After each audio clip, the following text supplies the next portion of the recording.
প্রিয় দর্শক, আপনারা সবাই জানেন বর্তমানে ক্ষমতা থেকে পদত্যাগ করে ভারতে পালিয়ে গেছেন প্রধানমন্ত্রী শেখ হাসিনা। এবার শেখ হাসিনার ভারতে থাকা নিয়ে আপত্তি জানিয়েছেন টলিউডের জনপ্রিয় অভিনেতা নায়ক জিৎ। নায়ক জিৎ শেখ হাসিনার ভারতে থাকার আপত্তি জানিয়ে মোদির উদ্দেশ্যে জিৎ বলেন, বাংলাদেশ খুব শান্তিপ্রিয় দেশ।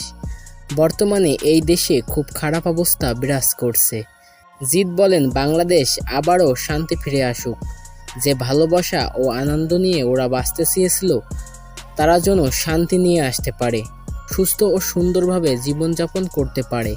জিৎ আরও বলেন, লন্ডন হোক কিংবা আমেরিকা কিংবা ইউরোপ, বাংলাদেশের প্রধানমন্ত্রী শেখ হাসিনা চলে যেতে পারে, কিন্তু আমরা ভারতে তাকে চাই না। এর কারণ জানতে চাইলে জিৎ বলেন, আমি বাংলাদেশকে অনেক ভালোবাসি। সবসময় আমি বাংলাদেশের মানুষকে শ্রদ্ধা করি।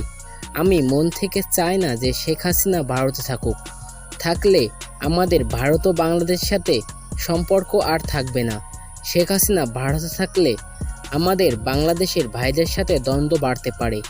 এই জন্যে আমরা শেখ হাসিনাকে আর ভারতে দেখতে চাই না।